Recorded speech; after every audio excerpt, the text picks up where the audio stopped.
Babasahin po natin ang talata. Kunin ko lang po yung susing talata sa Matthew chapter 26, verse, uh,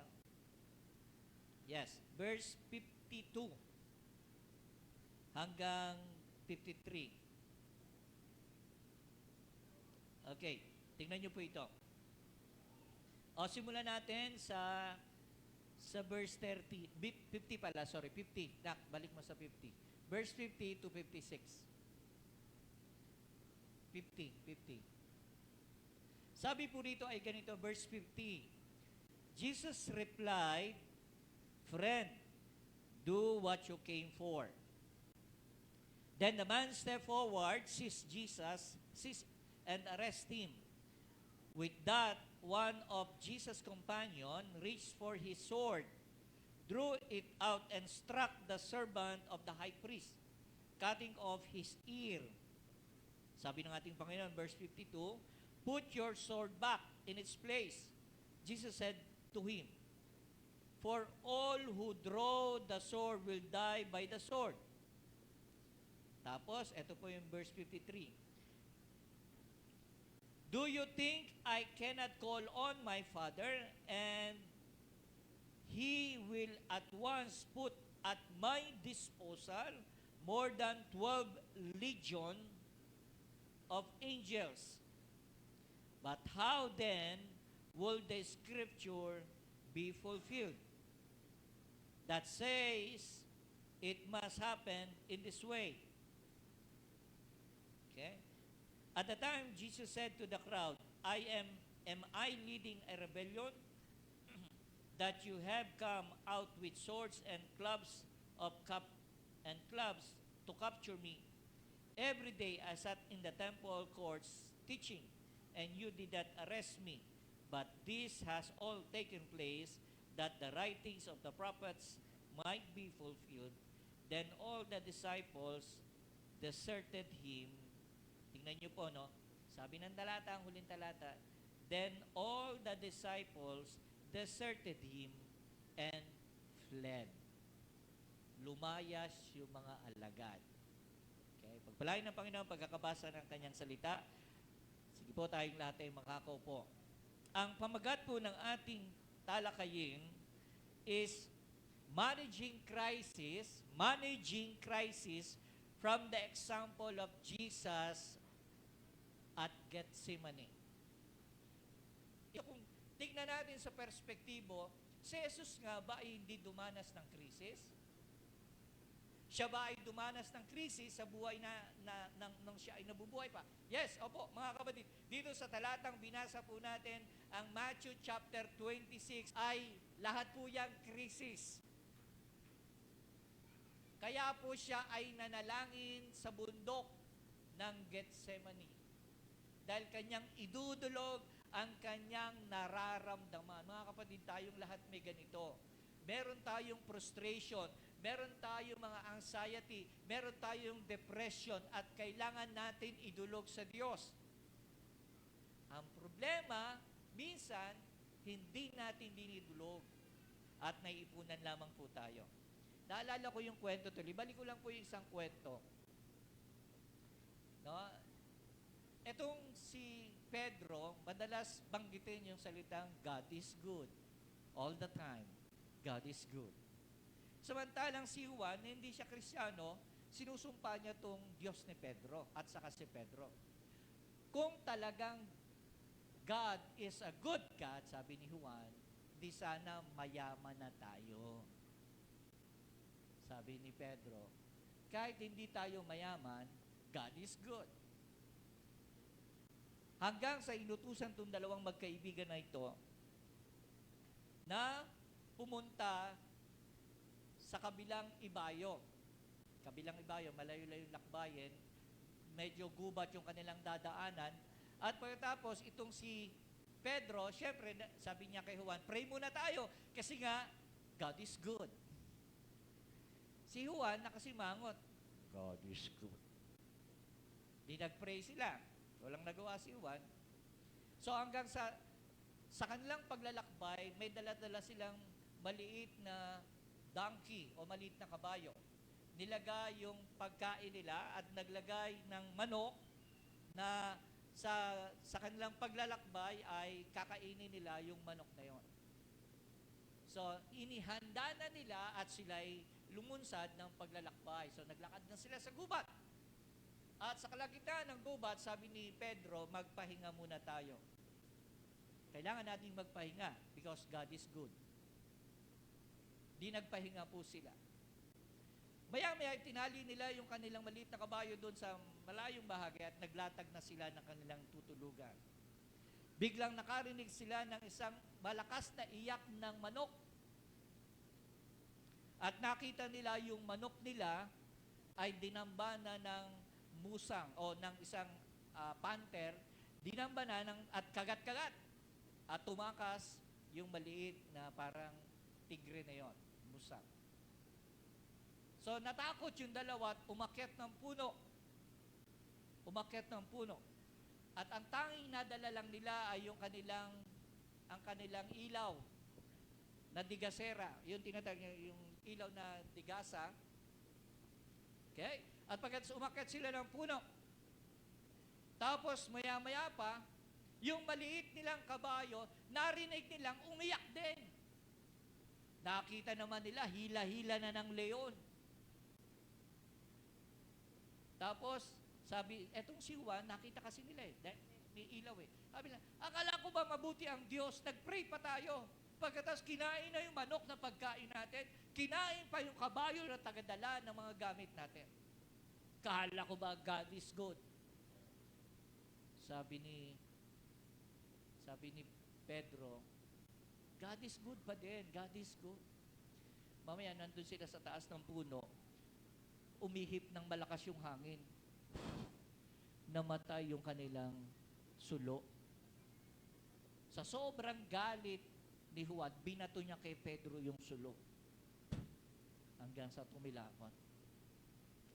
So, hindi sila makababa dahil natatakot sila, baka sunod silang kainin. Kinaumagahan, bumaba sila dahil nagugutuman na sila. Naglakad sila at naghanap ng bayang na madadaanan. At doon, bibili sila ng pagkain. Kaso pagkadating nila dun sa bayan, yung buong bayan na yon ay dinaanan ng mga mandarambong.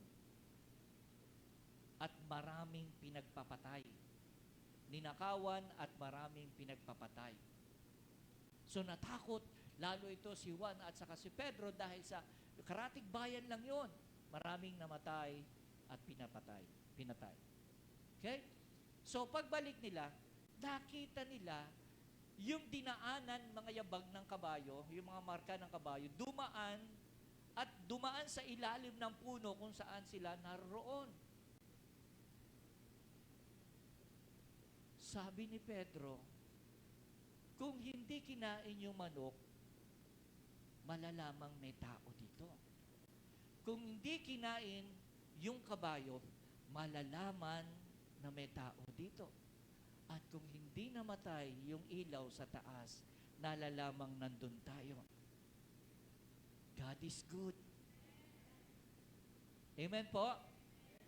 Alam nyo, marami tayong tinatanong, kini-question sa Panginoon na bakit nangyari ito? Pero sa totoo lang, may mga bagay na dapat mangyari para sa ikatututo natin. Amen po? Palakpakan nga natin ang ating Panginoon doon. So, managing crisis. Paano ba ang isang Kristiyano kapag dumadaan ng mga pagsubok, iba't ibang pagsubok sa buhay? Paano mo hinahandle lang sarili mo? Nagagalit ka kagad? Nabibwisit ka kagad? Nagdadabog ka kagad? Ganun ka bang Kristiyano? Nagtatampo ka ba kagad? Konting problema lang, tinatalikuran mo na ang iyong pagiging Kristiyano. Listen to this. Tingnan niyo po. Kung sisisihin nyo, si Lord ay Diyos naman niya Teka muna. Siya ay nagkatawang tao. Hinubad niya ang kanyang pagka-Diyos. Pagka-Diyos. Hindi sinabing hinubad niya ang kanyang pagiging Diyos, kundi pagka. Ibig sabihin, yung mga kapangyarihan, katangian, yung mga decision, at nag-submit siya, nagkatawang tao. Yan po yung pinagtatalunan ng marami. Ano po? Alright. So, hinati ko po yung from verse 36 to 56 at babasahin po natin isa-isa. Papaano nagbigay ng example ang ating Panginoon kapag dumadaan ang mga matitinding pagsubok. Matinding pagsubok po ito kasi bakit? Siya po ay ipapako na sa krus, huhulihin na siya. Huhulihin na siya. So sa verse 36 pa lang sinasabi ron na tinaga ng isang disciple niya yung humuli sa kanya. At ang nangyari, binalikagan ng Panginoon yung tenga nun. Tapos sinabi, hindi nyo ba alam na kaya kong humingi sa Ama ng legions of angel? Pero hindi nga po yun yung kwento ng pangyayari. Ang kwento ng pangyayari, sinabi na ni Jesus mismo, kailangan matupad ang sinasabi ng mga kasulatan. So there is more than His safety, His own concern, His mission, no? Really not samantalang ating Panginoon nakasentro sa dapat mangyari para sa lahat ng mananampalataya na katulad natin. Amen po ba? Okay. Sige po, tingnan natin isa-isa. Halimbawa, sa verse 36 to 38, babasahin ko po, verse 36 to 38. Tingnan niyo po ha, tingnan niyo po rito. Anong ginawa ng ating Panginoon? Siya ay may krisis. Then Jesus went to His disciple to a place called Gethsemane, and He said to them, sit here while I'll go over there and pray. Sabi niya, pupunta ako ron para manalangin. 37, He took Peter and two sons of Zebedee along with him. Ilan yon? Si Pedro at yung dalawang anak ni Zebedeo, tatlo, with him. And he began to be sorrowful. Nung sinama niya, bigla siyang, nagdalamhati. Halika, kayong tatlo. Tapos habang naglalakad na, nagdadalamhati ang Panginoon at nababagabag. Next verse. Then He said to them, my soul is overwhelmed. Ang aking kaluluwa ay grabe ang nararanasan. With sorrow, ng kalungkutan, to the point of death. To the point of death. Sabi ganyan, stay here and keep watch with me. Stay here and keep watch with me. Manatili kayo rito at bantayan nyo lang ako. Ay nakakalungkot dito, pagbalik ng Panginoon, tulog to, tatlong to. Diba? Nagdadalamhati ang ating Panginoon. Totoo yun. Totoo yun. Hindi maitatanggi, alam ni Lord ang lahat ng kanyang mararanasan. Magsisimula ng paghuli sa Kanya at magpapasimula na ang pagpaparusa sa Kanya. Alam ng Lord yan, mangyayari yan. Kasi sabi niya, ang matupad ang sinasabi ng kasulatan. Alam niyang nakasulat yun. Nadadaan siya. Kaya nga, sobrang troubled and sorrow yung kanyang nararamdaman. Ngayon, ano ang pinapakita rito? Yes, may isang bagay tayong dapat aminin. Unang punto ko po na ginawa ng ating Panginoon sa kanyang crisis management. Alam niyo kung ano? Respect your negative emotion. Mga kapatid, hindi natin pwedeng makipagplastikan sa sarili natin. May mga bagay talagang masakit, may mga bagay na nagpapahirap sa atin, nagbibigay ng dalamhati sa atin para kasi tayo ay tao. So, ano ang dapat gawin kapag may problema ka? Una, irespeto mo yung damdamin meron ka, tao ka lang. Huwag kang mag-usay-usay, hindi, kaya ko to. Hindi mo na nga kaya eh. Hindi, kaya ko nga to. Una, irespeto mo muna yung nararamdaman mo. Bakit, Pastor? Bakit mo sinabing ganon? Pag sinabing respect, it means to give an appropriate attention. O, ibig sabihin, bakit mo, ikaw ay umiiyak? O bakit nga ba umiiyak ka? Sa anong kadahilan? Bibigyan mo ng proper attention yung nararamdaman mo. Hindi ka umiiyak ng walang dahilan. Hindi ka nagdadalamhati na parang gusto mo lang magpa-cute. Gusto mo lang magpapansin. You are dealing with emotion and respect. Ibig sabihin, respect. You must give an appropriate, nararapat na attention in dealing with emotion. Diba? Halimbawa, nakakahiya na sitwasyon. Paano mo i-deal yun? Diba? May mga tao na, imbes na mapahiya, diba, naranasan nyo diba ito? Ang ganda-ganda ng blouse mo. Pagkatapos, dumalo ka sa birthday yan. Tapos yung kurtina ng mga ka-birthday mo, dinaluhan mo, kakulay ng blouse mo. Ano kaya itsura no? Di ba nandun sa commercial? Anong sabi nung kakulay niya yung kurtina? Sabi niya, oh, come on, I belong. Di ba? Di ba? Ano pa ba ang gusto niya? Nakakaya, magpapalit ako ng damit. Diba? Sabi niya, I belong. Naalala ko yung recognition ni Chloe. Tapos, pagpasok ko, yung puti na polo ko na binigay sa akin, yung may design, may katulad na isang tatay na ganun din ang suot. Diba? Tapos napansin din yun ng kausap ko. Pastor, may katulad kang damit to, sabi niya. Oo nga, parang isa lang yung binila namin ah. Diba? Siyempre, isipin mo, parang gusto kong umuwi, magpalit kasi parehas kami ng damit. Diba? Tinitignan ko, diba, yung kung ibig sa ma-embarrass ako, hinayaan ko na lang na nagtabi pa nga kami. Parehas nga talaga.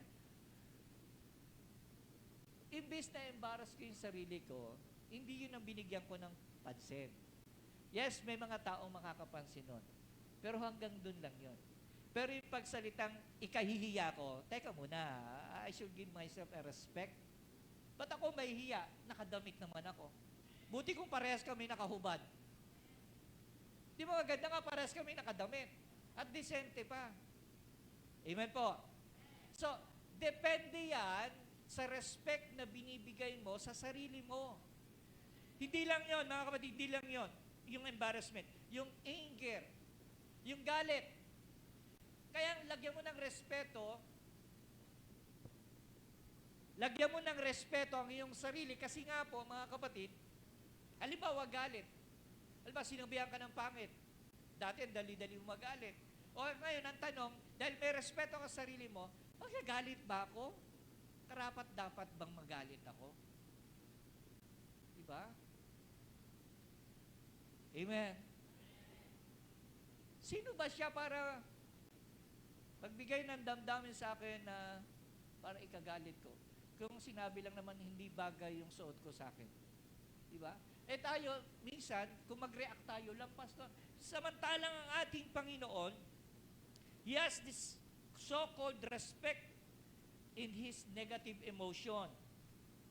Okay? So, paano niyo yun? Listen to this. Paano niya dinil yun? Sinagot niya ang question na yon by saying, hindi ang kalooban ko ang masusunod. Ang kalooban ng nagsugo sa akin.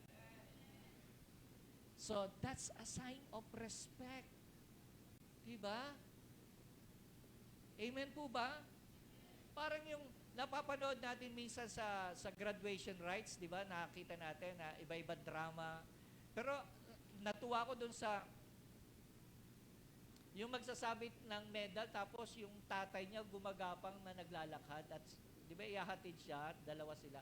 Tapos yung tatay niya hirap na rin kasi puto lang pa tapos pagapang ng ganon. Di ba? Kumaga yung hindi ng bata dinanasan nakalugihan yung bagay na yon. Kundi isang bagay na proud siya. Yumuko pa nga siya para may suit lang ng tatay niya yung kanyang medal eh. Di ba? Ibig sabihin, yung lalaking yon at yung mag-amang yon, pwede silang maging kahihiyan. Pero pinili nilang maging huwaran.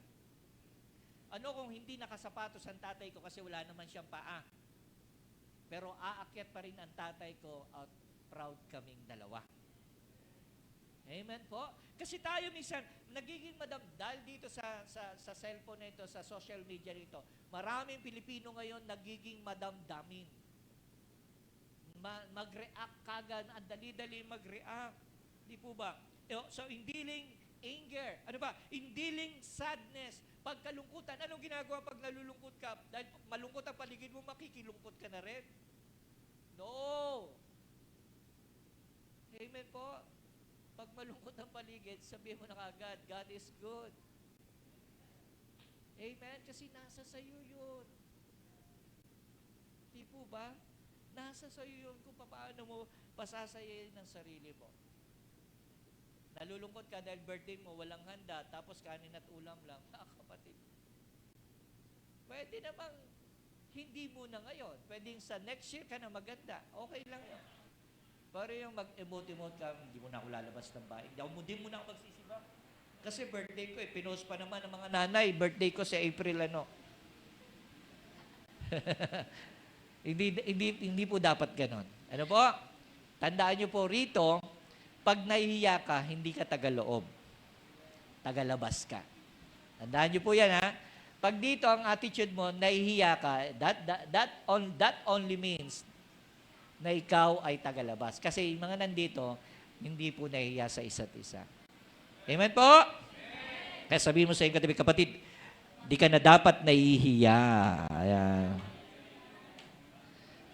O yung takot naman, paano mo i-deal yung takot? Anong respect sa emotion meron ka? Pastor, kasi meron akong hydrophobia. Takot ako sa tubig. O di dahan-dahanin mo, wala namang nalulunod sa isang tabok. Amen? Walang nalulunod sa hanggang dito. Naalala ko, may nanay na yung inaalalayan dito na lumangoy, nagturuan silang magnanay sa isang family day natin. Tapos nung binitawan na, nagkakampay na gano'n, kala mo malulunod. Tapos ang ginawa ng isang nanay, binitbit yung damit, tapos inangat ng gano'n. Hanggang bewang lang naman yun. Natatawa ako. Wala masyado nakakita ako lang. Na nagkakampay siya, na nakakainom siya ng tubig. Nakakapatid, kasi nakadapa siyang gano'n. Ang ginawa ng isang nanay, binitbit yung damit, tumayo ka lang kasi hindi ka malulunod. Sa sobrang takot, nakalimutan niya na hanggang bewang lang yung tubig. Amen po? Alam niyo, ang takot talaga, maraming napapahamak sa takot eh. So, yung mga natatakot, di ba? Tingnan mo nga yung katabi mo, mukhang matatakutin pa yan. Hindi na. Pag naglakad ba yan sa dilim, yung hindi na yun, tabi-tabi po. Mga Kristiyano, mga born again na, tabi-tabi po pa rin eh. Di ba? Nung nakita lang ng nakaumbok na lupa, naku, meron dyan, may nuno. Wala na po yun, anay po yun. Dati meron dito eh, meron dyan nakaumbok na lupa. Dyan sa may opisina. Di tinitibag ng mga taga rito. Di tinitibag. Kasi may nuno daw. Eh, yun itatayo yung poste, paano hindi tutibagin? Tinibag namin. Wala naman anay. Mga kapatid, papaano mo binibigyan ng respeto ang sarili mo pagdating sa takot? Lagi mo respeto sa sarili mo. Laki-laki mong tao, takot na takot ka sa, di ba, sa ipis. Tingin kayo sa akin. May mga takot dito sa ipis, daga, palaka. Di ba? Yung mga lalaking tao, tapos takot sa ipis, daga, palaka. Yeah. How do we give respect to our emotion in such as, di po ba, tinatawag na embarrassment, anger, sadness, and fear. Tandaan po natin, sabi ng talata sa verse 39, Jesus was overwhelmed with sadness in her heart. Grabing kalungkutan. Okay? There were a number of reasons why he would be overwhelmed with sadness. Kasi bakit? Siya nalulungkot.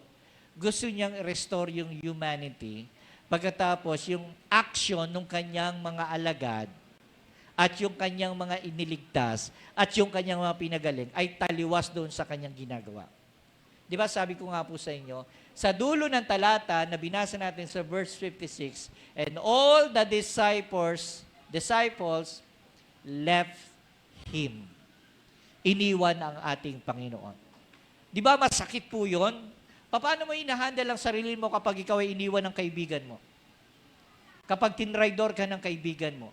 How do we handle our emotions kapag dumarating po yan?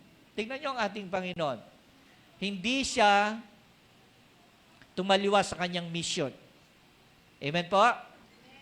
Ang sarap-sarap pa sanang gumante, no? Isang anghel, alam nyo ba gaano karami ang one legion of angels? 144,000. One legion lang yun, ha? Eh sabi ng Lord, isang tawag ko lang, in my disposal, sa aking balwarte, sa aking lalagyan, kaya kong tumawag ng 12 legions of angels. Isang angel nga lang, pag bumatay ito, libo-libo eh. Isang angel lang, kayang patayin nila at yun. Parang kung tayo magkakaroon ng damdamin, lintik lang ang walang ganti. Ang sarap ng pakiramdam ng gumaganti ka. Pero si Lord, sabi niya, di mo ba alam na kaya kong tumawag niyan? Pero hindi yan ang dapat kong gawin. Kundi yung pinagagawa ng Diyos sa akin. Tignan niyo po, no? Paano niya hinandle yung mga ganong sadness, yung grief na yon, yung fear na yon, paano niya hinandle? Because of His mission. Grabe ang pagmamahal ng Panginoon sa atin. Ano po? Pero paano niya inahandle yung mga ugali natin? On and off, pasaway dito, pasaway doon. No? Kristiyano pag linggo, pag hindi na linggo, nababawasan pagiging Kristiyano. Di ba? So, yun po. Number 1 pa lang yan, mga kapatid. Number 2. Okay. Ano nga bang ibig sabihin ng crisis? Kaya nga pala, binigyan ko ng meaning. Crisis is a crucial moment or a turning point in our lives. Often, a crisis associated with a loss, a disaster, or a decision. In those moments, we will choose to trust God or to walk away from God. Minsan, ang krisis po kasi nagdedetermina kung tayo po'y lalapit, kung tayo po'y lumalayo sa ating Diyos. Okay. Ikalawa, kasi ginawa ko siyang chapter 1, chapter 2. How Jesus deal with crisis. Yung chapter 1, respect your negative emotion. Number 2, chapter 2 niya, request alternative within the will of God. Request an alternative. Diba sabi ng Lord, meron siyang alternatibo doon sa tinatawag na nangyayari sa kanya. Ano yung kanyang request? Basahin po natin, verse 39 to 44. Verse 39 to 44. Tingnan niyo po yung hiningi ng ating Panginoon dyan. Going a little farther, he fell with his face on the ground and prayed. Siya fell on the ground, pagkatapos siya nanalangin. Ito ang kanyang panalangin. My Father, if it is impossible, may this cup be broken from me, be taken from me. Yet, not as I will, but as your will. Hindi yung kalooban ko masusunod, kundi yung kalooban mo. Okay? Then he returned to his disciples and found them sleeping. Problemado ka na, bagbag na yung damdamin mo, na grabe na yung emotion mo. Pagdating mo, yung mga kasama mo, tinulugan ka pa. Tulog pa more. Tapos, couldn't you men, sabi niya, di ba kayo pwedeng gumising kahit sa mandali? For 1 hour, he asked Peter. Sino yon? Si Pedro. Tulog. Kaya yung mga patulog-tulog dyan, ang tawag sa inyo, si Pedrong patulog-tulog. Verse 41, watch and pray so that you will not fall into temptation. Kaya importante yung panalangin eh. The spirit is willing, but the flesh is weak. May isang bagay na sinabi niyo si Lord dito. Ang spirito nyo, gustong-gusto. Pero ang laman nyo, napakahina. Next.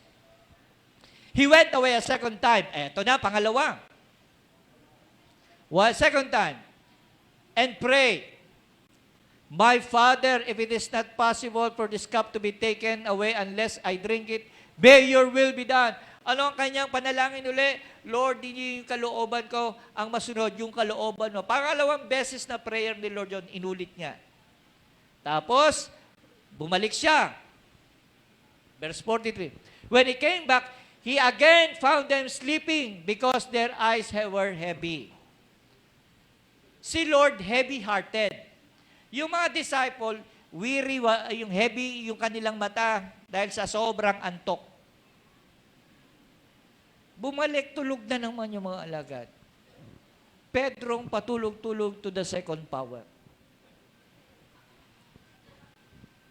Okay? So he left them and went away once more, and he prayed for the third time, saying the same thing. Ikatlong beses, yun pa rin ang prayer na kung maaari sana, pero hindi ang kalooban mo. Nagsasabi siya ng alternative. Pero hindi yung kalooban mo, kundi kalooban mo ang dapat masunod. Next verse. So he returned to the disciple and said to them, Are you still sleeping and resting? Eto, hindi na natutulog, nagpapahinga na. Look, the hour has come, and the Son of Man is delivered into the hands of the sinners. Ayan na, huli na ang ating Panginoon. Ikatlong pagkakataon is sleeping. Si Pedro na patulog-tulog to the third power. Tignan mo kayang katabi mo kung inaantok na. Hindi pa naman. Hindi pa naman. Ano po? Pag inaantok na yan, kalabitin mo. Okay? So, sinasabi ng ating Panginoon, He is not responding of what He is. Jesus is responding of who He is. Hindi siya tutugon kasi ito yung kanyang kondisyon. Ito yung kalalagayan. Siya ay tutugon kasi siya yun. Yun siya.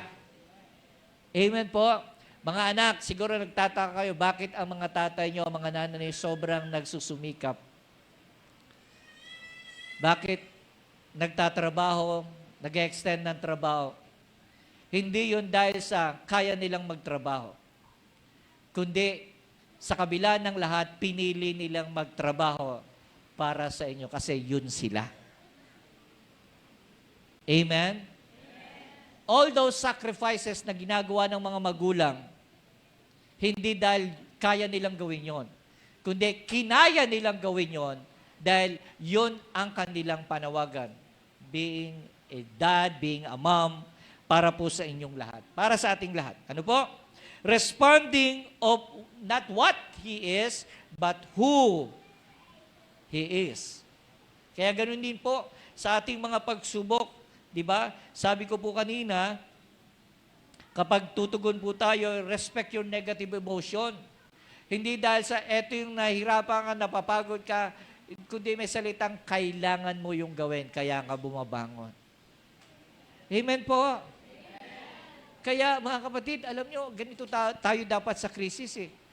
Ano kung nasasaktan tayo, ano nahihirapan tayo. Sa ngayon, siguro hindi pa naiintindihan ng anak natin yon. Pero balang araw, maiintindihan nila yon. Huwag kang mag-alala. Di ba? Maaaring pwede nating kalugihan sa atin ngayon yung mga nangyayari, yung mga kawalan. Huwag kang mag-alala, may anak ka pa. May mga anak ka pa. Sasabihin natin, wala nang pag-asa sa anak ko, Pastor. Huwag mo sasabihin kasi hindi ka ang nagbibigay ng pag-asa ang Diyos. Amen po? Kasi kung ang tayo mismo ngayon ang mawawala ng pag-asa, saan sila huhugot ng lakas para gawin yung assignment nila? Sa atin huhugot yun. Marahil ngayon, alaala lang yung kanilang, kwento pa lang yung kanilang nakikita. But later on, alaala ang kanilang yayakapin sa lahat ng ginawa meron tayo. Amen po? Okay? Kaya po mga kapatid, number 2 is respect your negative emotion. Number 3,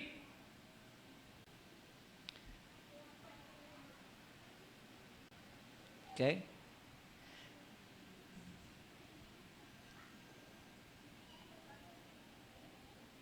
Request an alternative within the will of God. Request an alternative within the will of God. Okay?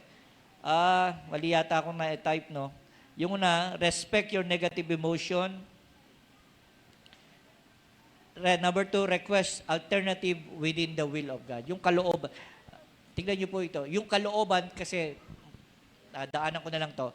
Yung kalooban ng Ama, ang inuulit-ulit ng ating Panginoon. 3 times. Inuulit niya, kundi yung kalooban mo ang masunod.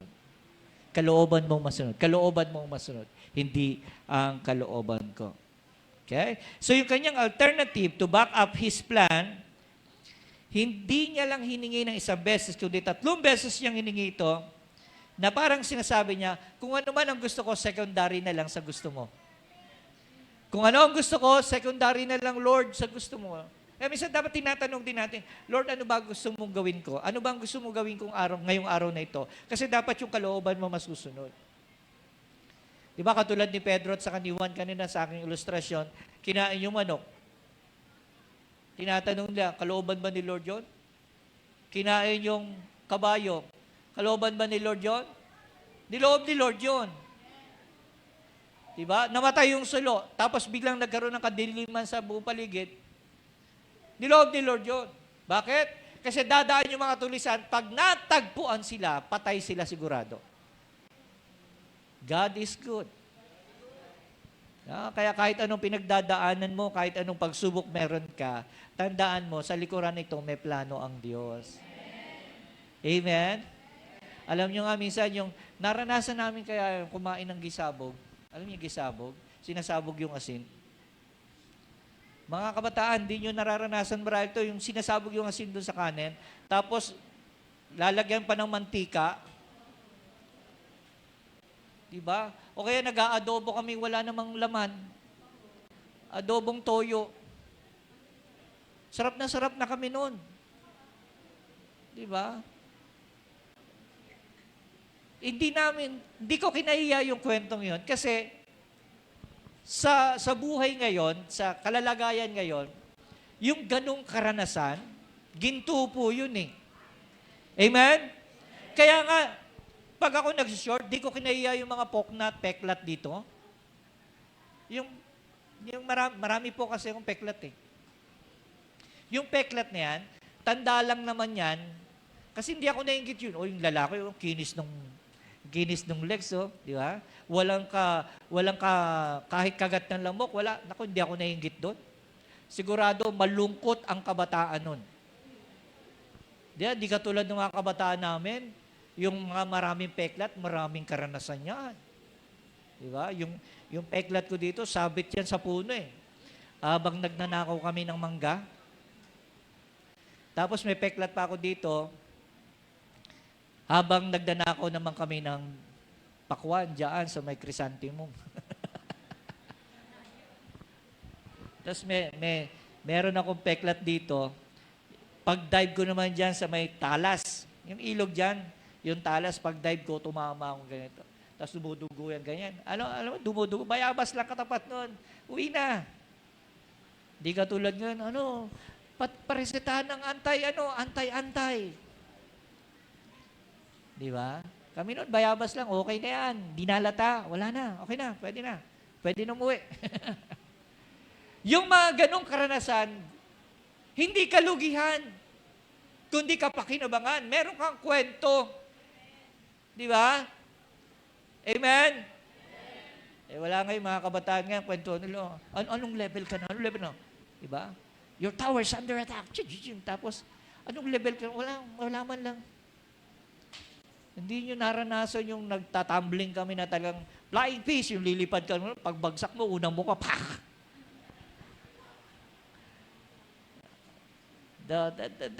There's more lesson than the experience. Okay? So, ano yung alternative? Si Lord ang laging dapat masunod sa atin. Panginoon, kung wala kaming masarap na pagkain ngayon, okay lang, Lord. Okay lang yun. Hindi ako malulungkot kung wala ngayon. Ang hirap naman kung puro masarap ang pagkain mo. Amen ba? Baka, di ba, lechon ngayon, lechon mamaya, lechon bukas. Kailangan mo na magpa-check up. Okay, number 3. Malapit na ako matapos. Respond to who you are. Respond to who you are. Verse 45. Ito yung gusto ko eh. Respond to who you are. Verse 45, He then returned to the disciples and said to them, "Are you still sleeping and resting? Look," sinabi ni Lord, the hour has come and the Son of Man is delivered into the hands of the sinner. Sino ba siya? The Son of Man is to delivered in the hands of a sinner. Tandaan niyo po, pag may krisis sa buhay, kilalanin mo muna kung sino ka. Teka muna, anak nga pala ako ni Lord. Dahil anak ako ni Lord, hindi ako pababayaan ng Diyos. Amen po? Okay? So, sa apat na gospel, nakita ko po, yung Son of Man is one of the most common title of Jesus used to address Himself. Diba? Common title po yan. Sa lahat ng four gospel, Matthew, Mark, Luke, John, nakasulat po yon. At ito yung in-address niya, sinasabi niya sa kanyang sarili. Okay? The man is a title for God who would save His people. The Son of Man, tandaan niyo po, yung salitang the Son of Man is a title of God. Okay, sorry. Title for God who would save His people through His own death and be raised from the dead and return to the future to rule His kingdom. Yung Son of Man is a title for God. For God. Para sa isang Diyos na nagkatawang tao, na tutubos ng sangkatauhan at mabubuhay na magmuli. Amen po. So yung Son of Man na kiniklaim niya, katangian niya yun. That is His mission. Being a Son of Man. Ibig sabihin, tutubos siya ng ating mga kasalanan. Di ba ganun? Grabe si Lord. Kaya pag may problema, ganito ka dapat tumugon. Teka muna, anak ako ng Diyos. Hindi totoong pangit ako dahil anak ako ng Diyos. Walang nilikhang pangit si Lord. Amen po? Hindi ka magigrieve. Di ba? Huwag mo sasabihin, ikaw ay mahirap at walang-wala kasi, teka muna, meron kang Diyos na mayaman.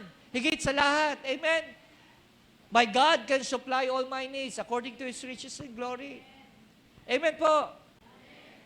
Nung kauwi ko lang po kanina, kauwi ko lang ng, nung oras tayo nakarating na, 7:00 ng umaga.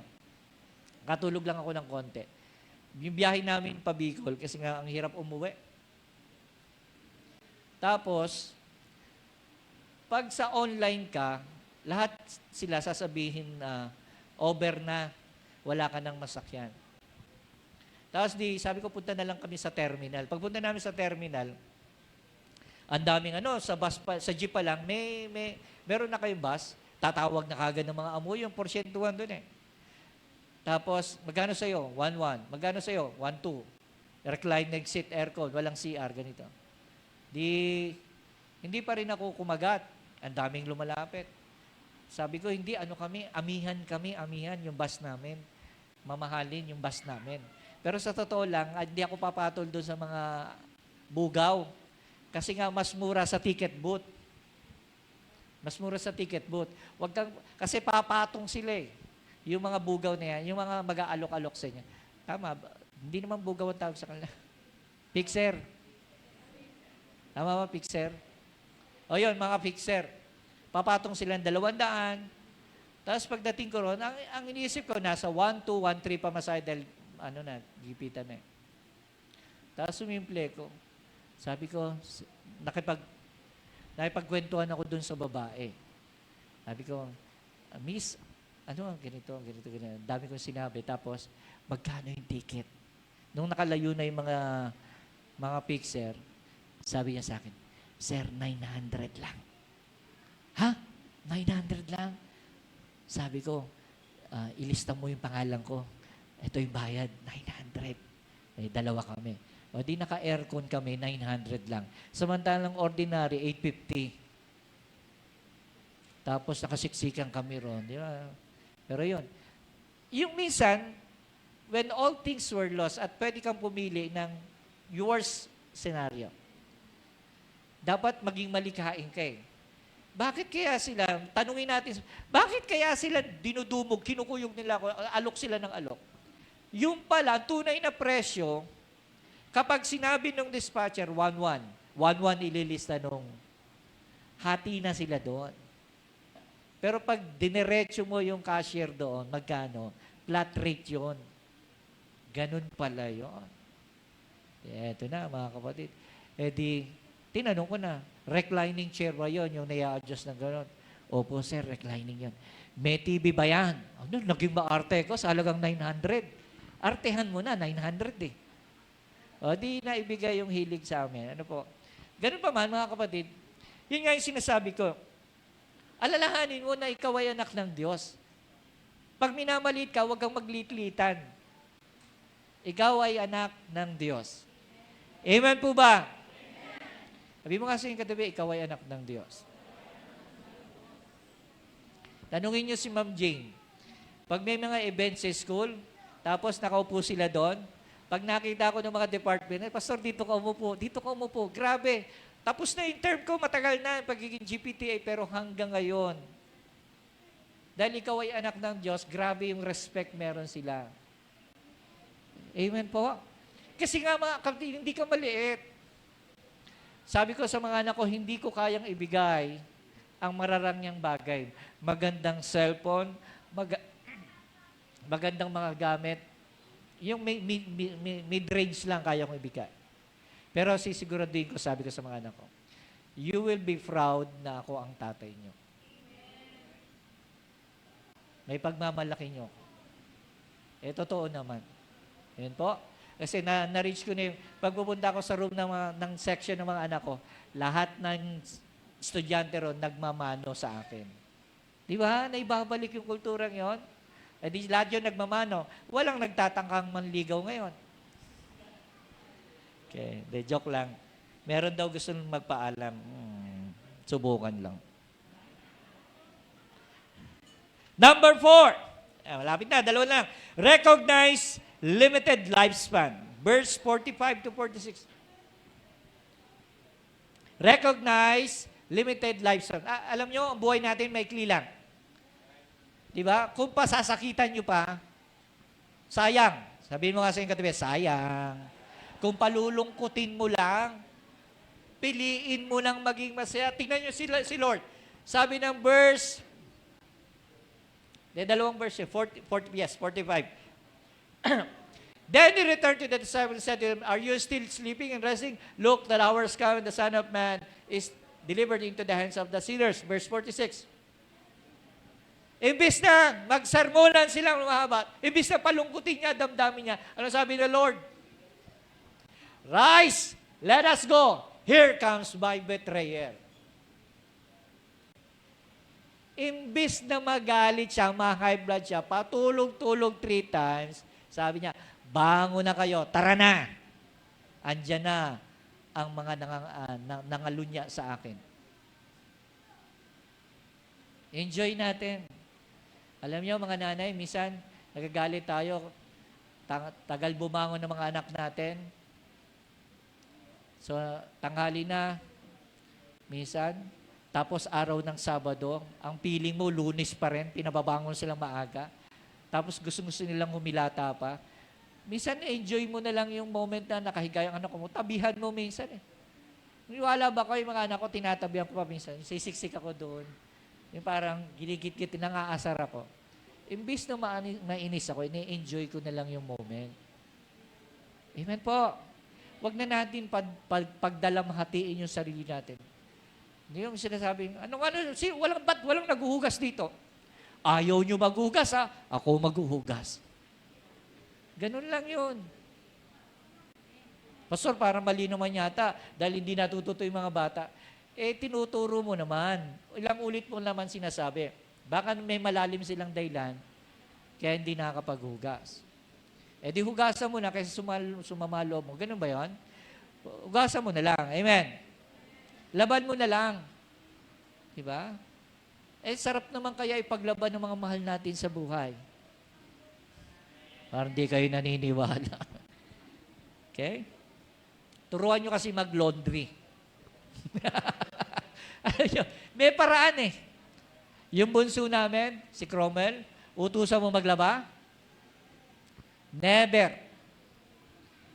Pero nung utusan namin mag-laundry sa laundry shop, Yung papasok lang doon, tapos lalagay ng gano'n, tapos bibilang lang oras, 7 kilos. Ngayon na excited, siya na mismo yung, maglalaba ako.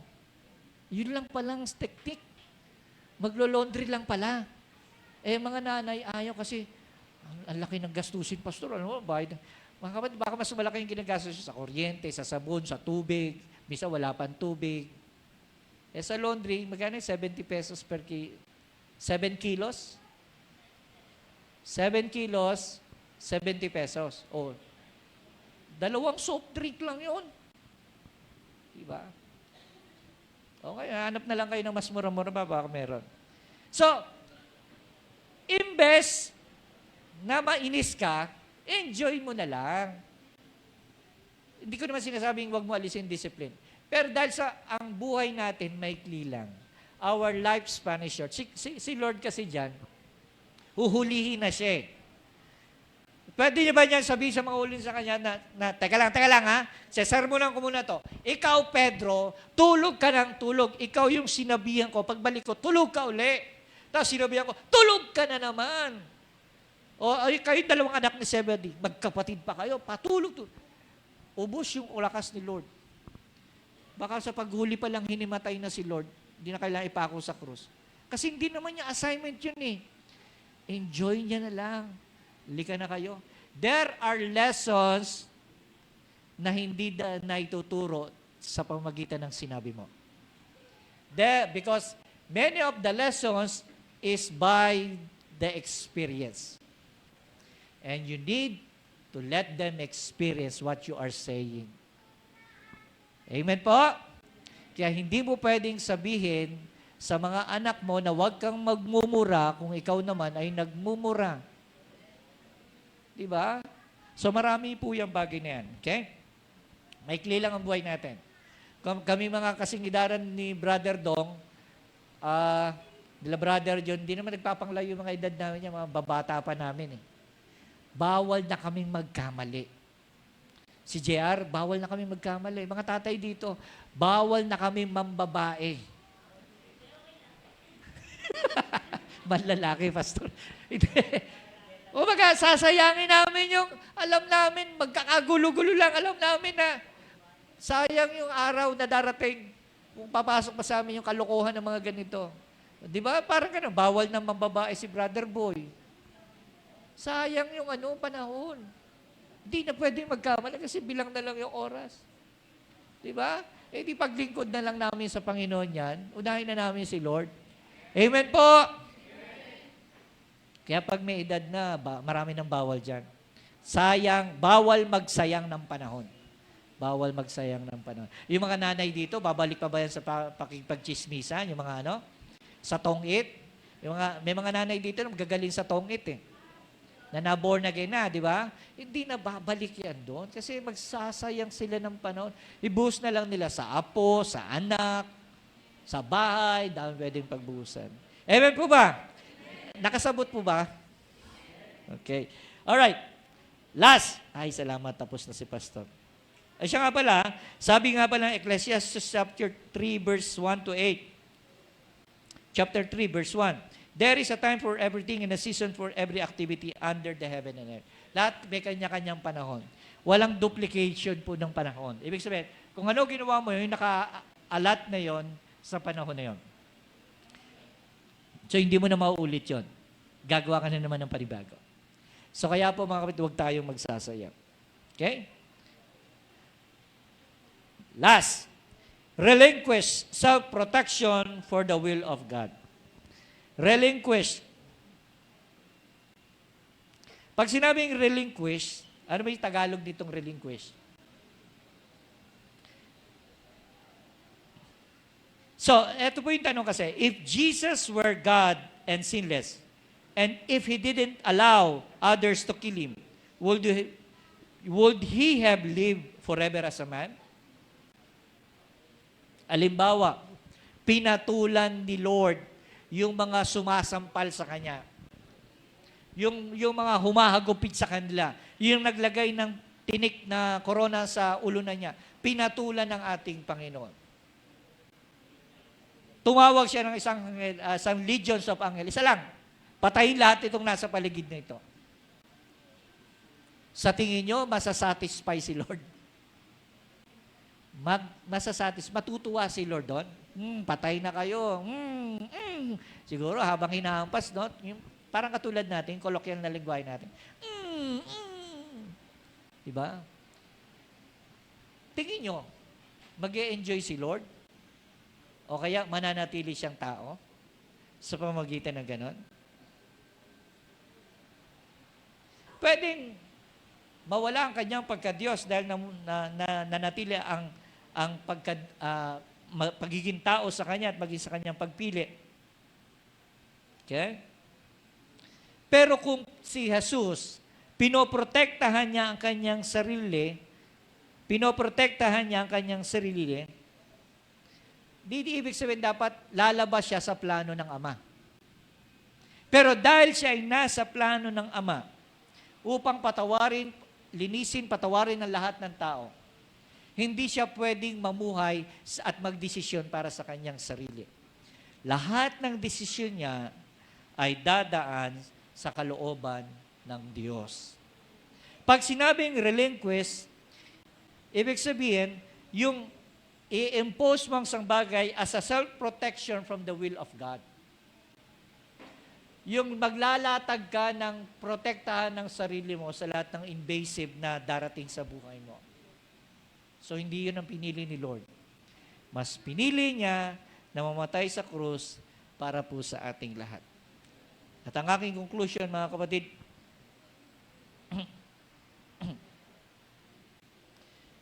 ang konsepto ng crisis in Chinese is represented in two words. Ang ibig sabihin ng crisis ay dalawa sa Chinese dictionary. Kasi sa Bible, wala namang crisis. There is no such word. Pero sa definition ng Chinese, ang crisis ay may dalawang ibig sabihin. Una, danger. Number 2, opportunity. Bakit kaya opportunity? When we manage the crisis in our lives, following the example of Jesus, dahil tinupad natin katulad ng ating Panginoon, we are able to turn the dangers and disasters of life into opportunities to fulfill the will of God. Ibig sabihin, ang crisis is also an opportunity. Opportunity para makita ang katapatan meron ka. Opportunity para maipakita mo sa iba ang pwede mong ipamulat sa kanila. Opportunity na may mga task na hindi mo kayang gawin pero nakaya mo. Opportunity. Opportunity kasi nga, hindi mo yan gagawin para sa ilang. Dahil pinagagawa sa iyo ng Diyos. And that's an opportunity. Mga kapatid, marahil sinasabi ng ilan, kalugihan ang maglingkod sa Diyos. Yes, kung sa larga vista o sa lente ng mga material na bagay. Kasi talagang yatang hindi po kami yayaman sa mundong ito. Dahil kung may kayamanan man kami, ipaglilingkod namin yon sa Panginoon. Amen po? Marahil hindi man matatawag na sikat. O may mataas na antas na natutunan at nalaman. Nasukat na kalugihan sa isang estado ng tao. Pero mga kapatid, alam niyo po yung salitang hahamakin ng lahat, may paglingkod lang sa Panginoon ang bagay. Maraming tumatawad ng mga tao sa mga krisis na pinagdadaanan.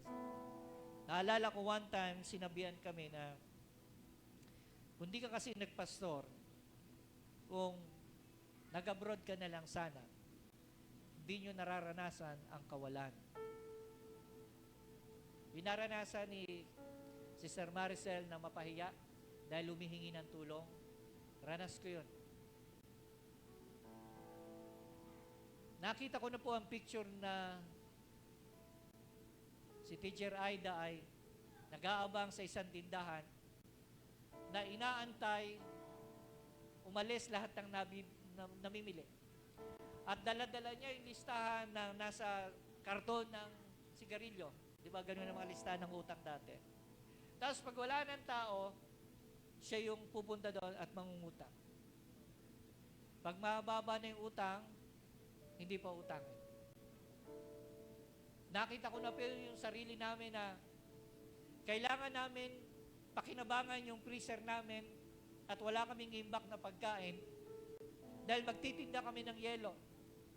Yung yelo, ibebenta namin sa tindahan. Yung buong freezer namin na ganyang kalaki na pinamana pa ng tatay ko. Punong-puno ng yelo yon. Wala kaming pagkain na nilalagay. Kasi kailangan namin makabenta ng yelo doon sa tindahan. At alam niyo magkano ang isang yelo? 25 centimos. Para may makain lang kami. Nakita ko na rin po yung picture na kailangan namin manghuli ng isda kahit maliliit sa ilog. Yung kulang buo ang gagamitin para lang may makain kami sa pagkainan. Luging-lugi kung tutuusin ang lahat ng karanasan niyon. At kung babalikan ko, ang sakit sa damdamin na naranasan namin yon.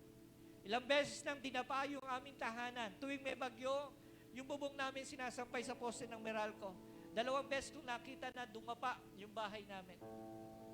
Nag-aaral ako ng kolehiyo noon sa TESDA. Pag-uwi ko, sabi sa akin sa jeep, Gary, hindi mo ba alam? Bagsak yung buong bahay niyo. Nung bumagsak yung bahay noon, nakita ko ang nanay ko umiiyak, kapatid ko umiiyak. Tapos nakita ko ang lolo ko kahit madilim na, kinukumpuni na magkaroon lang kami ng pansamantalang bubong. And I cried during that time. Natatanim na sa puso ko ang lahat ng kahirapan, meron po kami. Sumunod, akala ko okay na dahil I cried. Parang sinisisi ko na ang Diyos.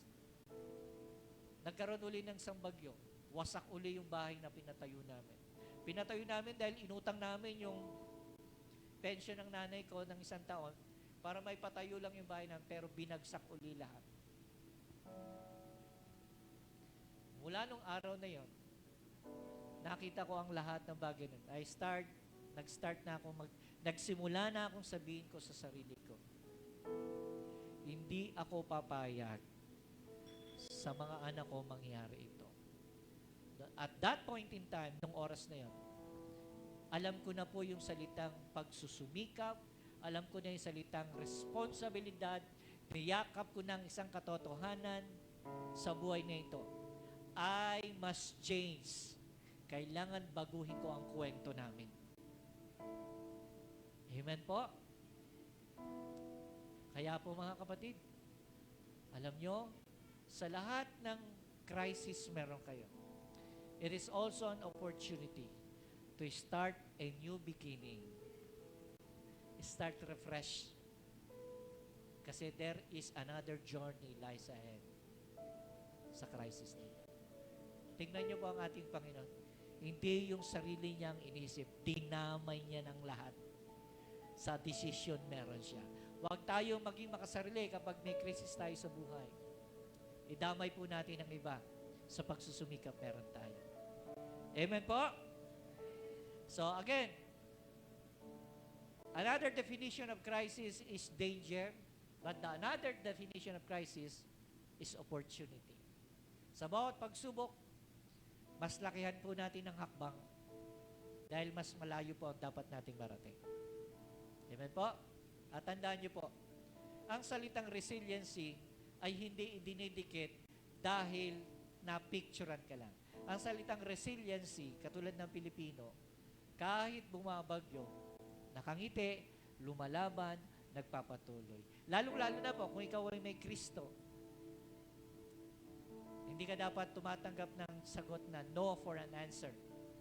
Dapat, kapag may mga ganon, lalo tayong nananampalataya sa ating Panginoong Yesus. Amen po? So, tingnan niyo po paano dinil ni Lord ang kanyang mga pagsubok o krisis sa paraan ng ating Panginoon. Una, Respect your negative emotion. Yes, totoo yan. Nararamdaman mo, totoo yan. Dapat irespeto mo yung nararamdaman na yan. Na kailangan hindi na maulit. Kailangan magkaroon ng halaga, magkaroon ng value yung emotion na yan. Huwag mo ngayon natapak-tapakan yung emotion na yan. Kalawang, request an alternative within the will of God. Kumingin ka yung kalooban ng Diyos. Lord, kung maaari, magkaroon ng bagong kwento ang aking buhay sa pananaw mo nakaalalay. Number 3, respond to who you are. Tutugon ka dahil ano ka ba? Sino ka ba? Ikaw lang naman ang anak ng Diyos. Tumugon ka na ikaw ang anak ng Diyos. Tumugon ka ng may pananampalataya. Huwag kang tutugon na walang-wala. Huwag kang tutugon katulad nila. Tandaan mo, may Kristo ka. Huwag kang aasa sa pangako ng mga politiko. Kaya nga minsan tinatanong ko, siguro if there is a chance, magkakoko sa amin at pagkatapos may question and answer, lalapit talaga ako. Lalapit ako. Alam niyo kung ano sasabihin ko? Lahat ng ano ba ang pwede niyong gawin? Ano ang pwede pang mangyari sa GMA? Sulat niyo. Isulat niyo sa papel at magpirmahan tayong lahat. Lahat ng mga nakaupo rito, kumpara doon sa mga sinasabi niyo. Mangyayari ba yan? Maasahan ba namin yan? Pwede ba yung mangyari? Pag ginawa niyan, sigurado ang panalo niyo sa amin. Pag kayo pumayag, sigurado pa. Put it into writing. Dapat kasi ang leader natin, visionaries eh. Tapos, he meant what he says. Hindi puro pangako. Wala na nga silang mailagay, yung mga traditional na politician. Wala nang mailagay sa ilalim, yung pag-asa ng bayan, yung wala na kasi nga, wala lahat na sabi na nila eh. So, ngayon tayo mga kapatid, hindi tayo dedepende sa kanila, dedepende tayo sa ating Panginoon. Because we are the Son of God. Tayo mga anak ng Diyos. Amen? Ika-4, recognize the limited span. Maikli lang ang buhay. Huwag na tayo magsayang. Pasayahin na po natin. Piliin natin ang masasayang moment. Amen po. Naalala ko yung lumalabas sa Facebook na nag-viral. Sabi nung batang maliit, di ba naglublubin siya sa putek? Natutuwa ako doon. Sigurado palo sa nanay yun eh. Biro mo mukha ka ng nuno sa putik dahil sa... Tapos sabi ng bata, "Wag makapaluin ha. Wag makapaluin ha." Sino bang nanay ang hindi... Yung dinidiligan yung galit mo ng kagalakan na ganun yung anak mo? Hindi ko talaga mapapalo yun eh. Di ba? Kaya po mga kapatid, limited na lang yung life. Ako nga, yung apo na nasa amin, darating ang time, kukunin niya ng nanay niya eh. I just enjoy the very moment. Diba? Yung minsan susuko ka na dahil puyat-puyat ka, tapos, diba, minsan masasapa ka pa ng apo mo, sarap gumanti. Enjoy ko na lang yung moment. Amen? Enjoy na lang natin. And last, relinquish self-protection. Huwag mo lalahanin. Protection na ng sarili mo. Si Lord ang magpo-protect niyan. Sabi ng Bible, ang siyang nag-iingat ng kanyang sarili, ang siyang nawawalan nito. Pero ang nagbibigay ng kanyang buhay dahil sa Panginoon, ang siyang magkakaroon ng buhay. Amen po? Amen po? Kaya kung may problema ka, tandaan mo, opportunity yan. Sabihin mo nga sa iyong katabi, opportunity. Di ba ang exam? Licensure exam. Naalala ko yung post ni Rachel na dati si Papa ang kasama ko. Inihatid ako sa PNC ba yun? PRC? PNC? PNC? Or to get his license? Ngayon, si Joel nakasakay ko. Di ba? May mga turnaround din. Yes, may mga kalugihan. Pero somewhere along the way, God will fulfill His mission. Yung mission niya ang magaganap sa buhay po natin. Amen po? Amen po ba? Sige po, tayong lahat po ay tumayo.